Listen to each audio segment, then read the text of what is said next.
The best way to say it is that it's been a rough couple of years to get to this point, but now, you know, it's time to just, as they say, keep it boxing. So, as you know, Bermane Stiverne is going to get his shot, another shot at Deontay Wilder sometime in the early summer. I'm going to say about June or so. Now, the reason why I say that is this. If you remember, Bermane Stiverne was supposed to fight Alexander Povetkin for the WBC interim title. Now, if you don't know what an interim title is, an interim title is basically a real championship, but the sanctioning body puts an interim title in place when a fighter is injured. So, for example, when Sergio Martinez was injured, he was still the WBC champion when he fought Miguel Cotto, but Marco Antonio Rubio was the WBC interim. Gennady Golovkin fought him, and basically, this is, long story short, that's how he became the interim champion. You know, or the WBC champion when Canelo gave up that belt. I don't want to confuse you too much, and also want to keep this video under 5 minutes. But when Stiverne and Povetkin were going to fight, Deontay Wilder was still injured. Even though we knew he was going to be coming back in January, in this case February 25th, when he fought Gerald Washington. At that point in time, it wasn't necessarily known when he was going to come back. So basically, the WBC said, okay, well, since we got Povetkin #1, who's since been suspended, Stiverne #2, let's have them two fight for that interim title, just in case we do or do not know when Wilder's coming back. Follow what I'm saying. And the winner of that will go on to fight Deontay Wilder. So, Bermane Stiverne was ordered to fight Luis Ortiz, but here's the situation with that. My guess is that Don King, who has very close ties with the WBC, he was very close with Jose Sulaiman. This was before the social media generation, where the sanctioning bodies was able to get away, before the internet, when it was able to just get away with anything. But now, not so much. Mauricio, who now runs the WBC, rest in peace to his pop, has been really trying to, how can I put it? I don't want to say corrupt. Yeah, fuck it. You know, somewhat in the form of corruption of the WBC before. So, my guess is that Don King went to Mauricio, who I found out from Rick Glasser, which I should have known. If he was close with Jose, then of course he's going to be close with the younger Mauricio Sulaiman. So my guess is Don King went to them and said, yo, wait a minute. How do y'all have us about to fight for the WBC title, which is an interim title? This is the WBC title, technically, since it's the interim title. How you going to have us fight for the interim title, but then say we got to fight Luis Ortiz in an eliminator? It is like fighting for an interim title is above fighting in an eliminator. Fighting an eliminator is actually taking a step back.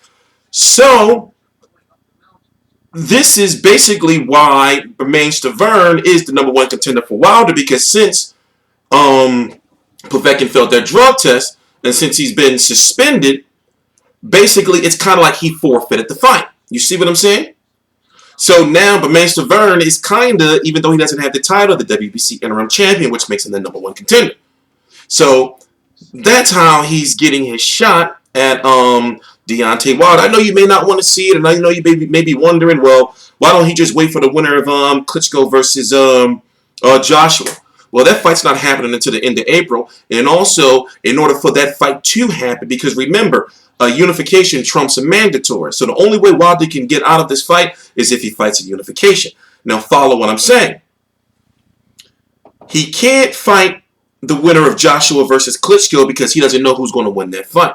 And in order for that fight to be happening, they would have to be in negotiations right now to pay Bermane Stiverne some step-aside money, and the WBC doesn't go to purse bid.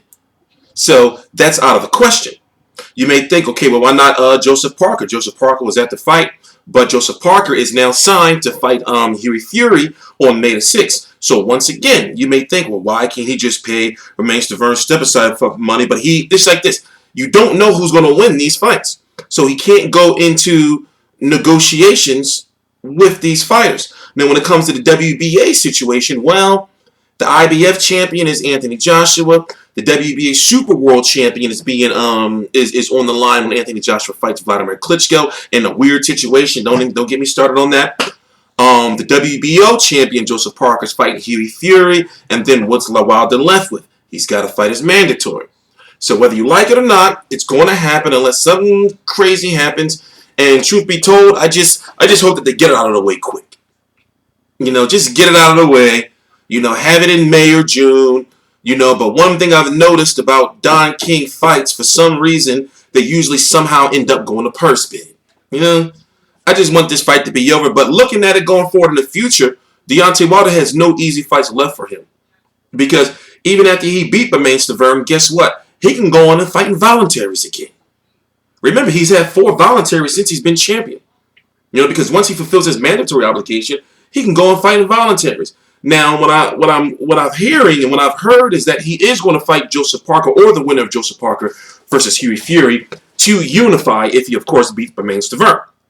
That's supposed to be next. And then sometime later on this year, he's supposed to fight, due to, from my understanding, a Showtime obligation that Anthony Joshua has. Him and Anthony Joshua, if Joshua beats Klitschko, has to fight. Sometime, I guess, before next May or something like that. And it's supposed to be, from my understanding, from what I've heard, nothing confirmed, is that it's supposed to be Anthony Joshua's first fight here in the States, likely in Vegas.